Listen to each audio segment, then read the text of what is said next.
La séance est ouverte. La plénière de ce mercredi 26 novembre 2025, présidée par l'honorable premier vice-président Isaac Jean-Kouy Tshilumbaï, a tablé sur deux questions d'actualité adressées au Dr Samuel Roger Kamba, ministre de la Santé, Hygiène et Prévoyance sociale. En effet, la première question d'actualité a été soulevée par l'honorable Guy Mafuta Kabongo sur les interventions esthétiques de type Brazilian Butt Lift en sigle BBL et pratiquées à Kinshasa.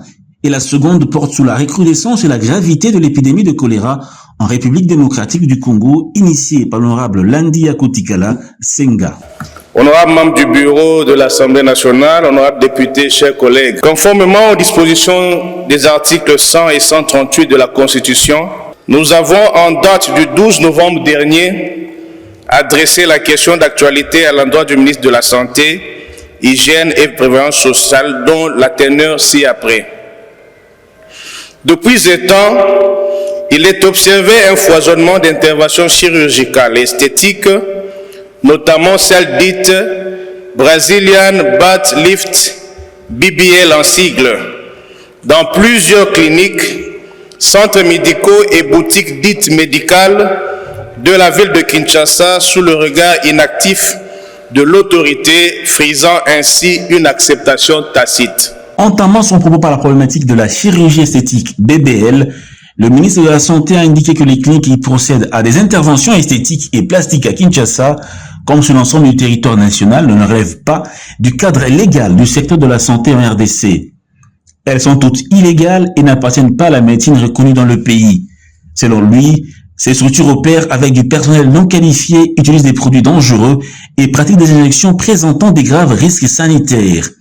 Ainsi, pour faire face à cette situation, le ministère de la Santé a ordonné la fermeture immédiate à toutes les officines sur l'ensemble du territoire national et a exhorté la population à éviter ces pratiques dangereuses. Nous avons, avec l'enquête, remarqué que toutes les structures que nous avons visitées, toutes ces structures fonctionnent dans l'illégalité. Le ministère de la Santé n'a pas donné une seule autorisation.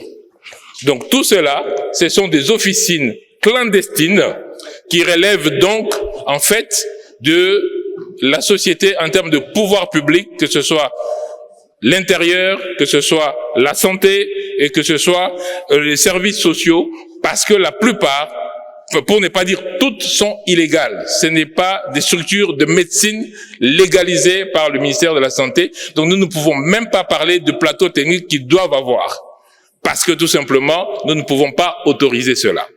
Inscrits à l'ordre de médecins pratiquent ces choses.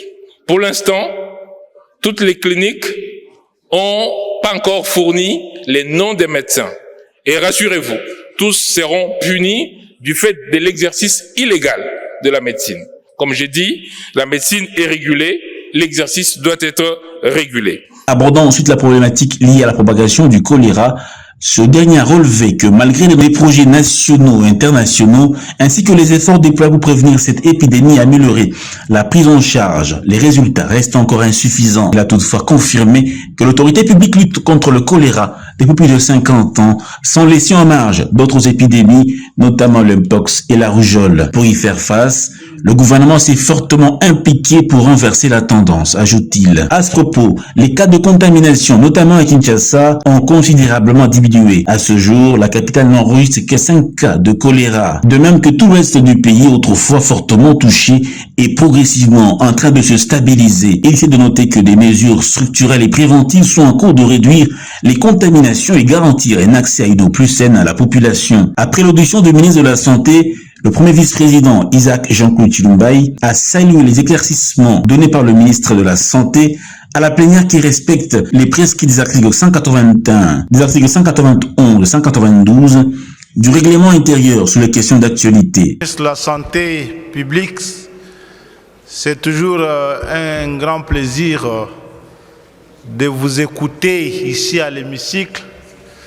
Souvent, c'est avec des réponses chirurgicales que vous captivez cette souveraine assemblée. Le règlement nous l'impose, notre règlement. Il n'y aura plus débat pour ces deux questions qui ont été posées ici, vous occupez de ces priorités que vous venez d'évoquer ici. La plénière s'est clôturée par une note de satisfaction sur l'ensemble des différentes questions abordées sous le contrôle parlementaire.